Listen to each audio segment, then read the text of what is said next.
A lights-out steel cage match, a Chicago street fight, and an acrobatic high-flying matchup. AEW All Out really went all out.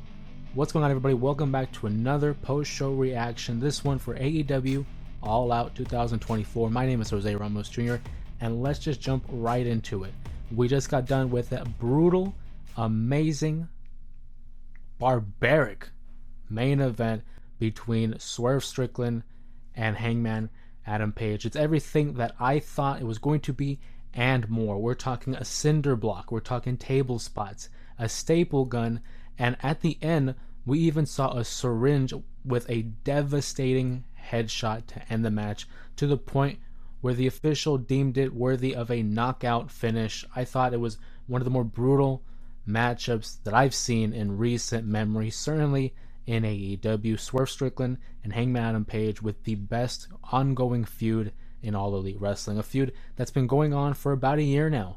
And I think it's safe to say, given how AEW Dynamite had concluded last week with Hangman burning down Swerve's childhood home and the finish of this steel cage match, I think it's fair to assume that this is far from over. I went into this pay-per-view event with my predictions, and might I add, we went 6 out of 8 on predictions. The only ones that we got wrong was the main event, the cage match, and the opening contest between MJF and Danny Garcia. Not a bad night, I thought, for my predictions. But I did predict that the winner of this matchup would hold their head up high, have a great sense of pride for what they accomplished in this matchup and the destruction that they left in their path. But it was the loser that was going to come out and say, you know what, it was a lights out match. On the record book, it does not show that you beat me. I want to run it back. Initially, I thought it was going to be Hangman Adam Page suffering defeat, but that would not be the case, as he would emerge victorious. I think that Swerve Strickland is certainly going to come back with a vengeance, wanting a rematch against Hangman. I think we're due for at least one more. Certainly because Swerve had lost his home, and I really can't see AEW allowing him to lose his home and then lose the feud itself. Again, one of the more brutal matches we had seen in some time. Swerve and Hangman Adam Page certainly deliver. I look forward to see how we progress with this storyline and exactly what stipulation we're going to end this feud. We already had a Texas death match. We just had a lights out steel cage match. So what is to follow? What will be the end-all, be-all when it comes to this feud? Other matches on the card that I want to address, of course, the AEW World Champion Bryan Danielson defends his title against the scapegoat, Jack Perry. Again, heading into the pay-per-view, a lot of people, myself included, were wondering and almost criticizing how would Jack Perry fare against the American Dragon, but I thought Jack Perry held up his own. He had a great amount of heat in a Chicago arena. He held his own against Bryan Danielson. I never thought that the finish was in question. I knew that Bryan Danielson would come out victorious. I just couldn't see Jack Perry winning the AEW World Champion. One critique I will add to the opening of the matchup was we saw Jack Perry during the introductions of him and Bryan Danielson, and there wasn't really mention of the TNT title. For one, I believe if you're a champion, you should cherish that title. You should be branded with that title. Even if it's not for your title, it's for the AEW World title. But even if it's not, you should be holding that championship, especially during the introductions, because now it's in my mind of like, hey, Jack Perry could become a double champion. Very few times do we see a world champion be a double champion. And again, another match that I didn't think was going to be in question in terms of the result, but still in terms of the optics and the presentation, I thought that would have been a great touch as well. For Bryan Danielson, great showing.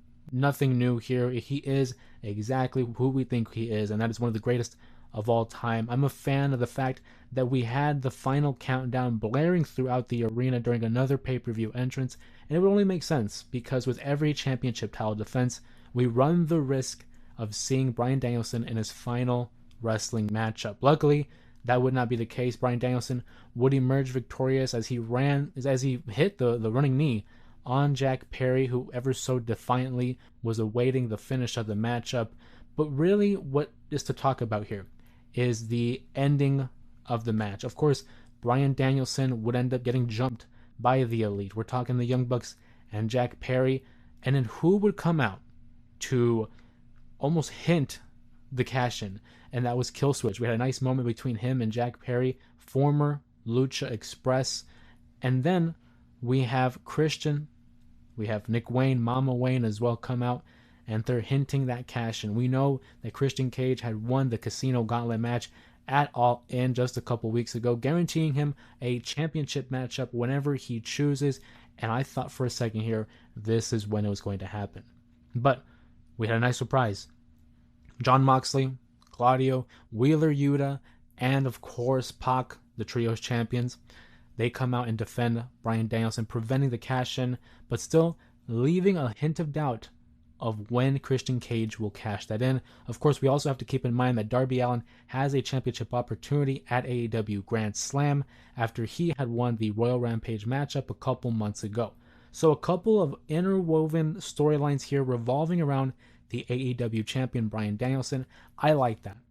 Real quick sidebar, I enjoy the fact that we have different webs of championship storylines here. Bryan Danielson, his retirement tour, we have him against Jack Perry, the Christian Cage aspect of when he'll cash in, Darby Allin waiting in the end for his title opportunity at Grand Slam, and now another chapter has been added to the book of Bryan Danielson, and that was at the end of this match.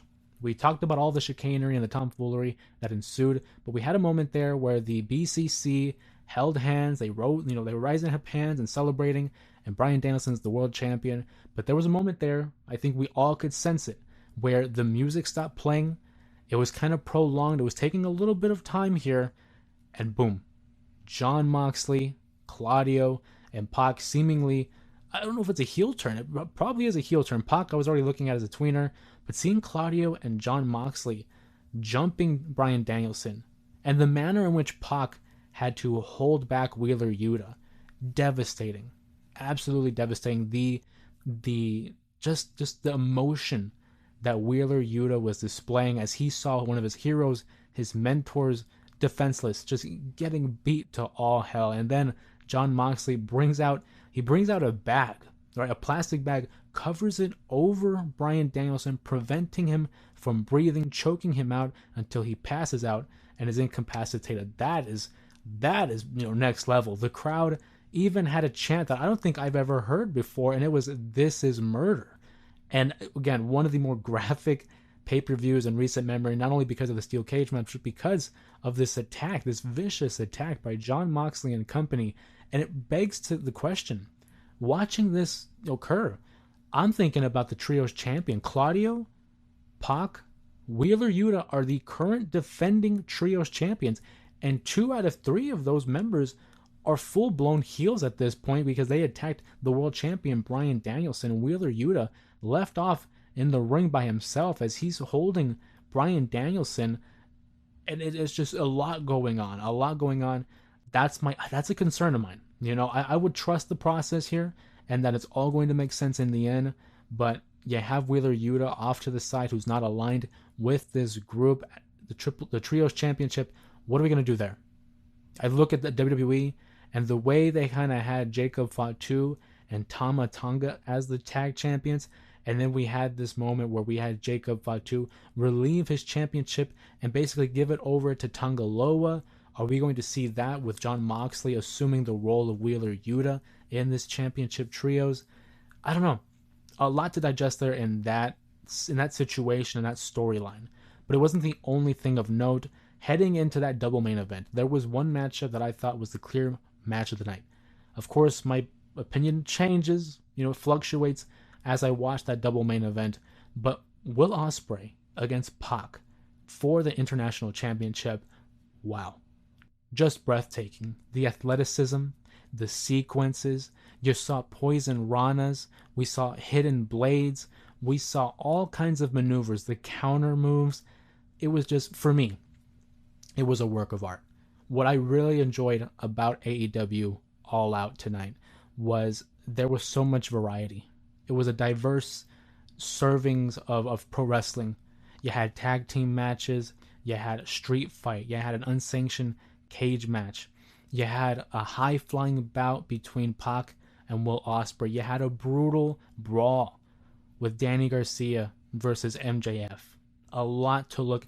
If you're a fan of pro wrestling, there's bound to be one of your favorite type of genre or style on this card. Again, I already listed off half of the card right there. But seeing Will Ospreay and Pac, it was a great opportunity to really just, you could turn your brain off and just enjoy what's in front of you. It's not about analyzing stories. It's not about analyzing the crowd reactions. Just watching what's in front of you. And we saw two of the very best that AEW has to offer, and Will Ospreay and Pac. Of course, Will Ospreay would go on to successfully defend his title, and it seems that Ricochet will be the next in line in a moment.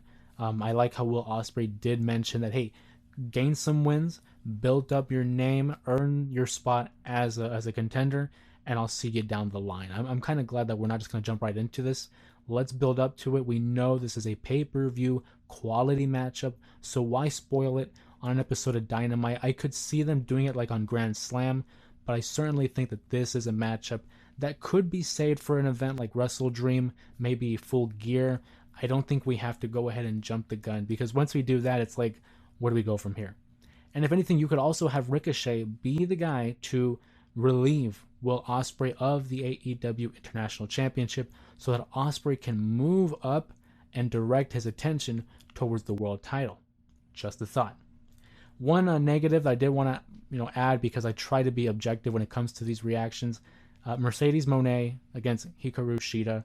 I was looking forward to the matchup. I thought it would be a great clash of styles between the two, and I'm not going to say it was bad. It wasn't bad. I enjoyed it. But again, like the Britt Baker Mercedes Moné matchup at All In, there was parts of me that left wanting more. I thought there were some moments that they didn't click, and it wasn't as smooth as we would have preferred. Of course, that's up to personal preference, but it was good. I thought it was better than the Baker match at All In. But if one matchup on the card that really stood out in terms of a sore note, I think it might have been that one. But again, not to say it was a bad matchup. I thought it was good. It was serviceable. But for a women's world title match, I kind of expected a little bit more. The women's matchup that really stood out was that Chicago Street fight. Seeing Willow Nightingale against Chris Statlander. Again, multiple spots. We had that crazy table spot that resulted in Chris Statlander having her leg basically kick Willow Nightingale in the back of the head. We had a thumbtack spot. We had chains. They were, not a dog collar, but basically a wrist collar to one another. Just a good matchup. Fun matchup. Again, this is a card that had so much diversity, so much variety when it came to the wrestling styles. But what really stood out was the last two, the double main event. Like I mentioned, the heel turn of Jon Moxley. We're going to look forward to see how they progress with that story. Is it still the Blackpool Combat Club? Are we going to see a new group form? Right now, it seems that they pulled Bryan Danielson and plugged in Pac. The steel cage match between Hangman Adam Page and Swerve Strickland. That storyline is certainly not finished. But AEW, again, I'm happy with the pay-per-view. I am satisfied. I'm a happy customer when it comes to that. When it's pro wrestling, it's very hard to disappoint me in this current stage of pro wrestling. WWE and AEW have been on fire, and I'm glad that they're not too similar and that we're able to have two distinct companies and promotions, presenting their own styles as to what pro wrestling can be. But nonetheless, that is the post-show reaction to AEW All Out. If you enjoyed the show as much as I did, please give this video a like. Comment down below what you thought about AEW All Out and which match really stood out to you. Of course, if you haven't already, make sure to subscribe to the channel to catch up with all these videos that I've already posted in the past, such as the recent video on the 5 count, new series I'm trying to start up here on the channel, and other videos as well that I've posted. Please, if you haven't already, make sure to subscribe. We have a lot more stuff coming your way. And of course, my name is Jose Ramos Jr. Thank you again for joining me in this video, and we will see you in the next one.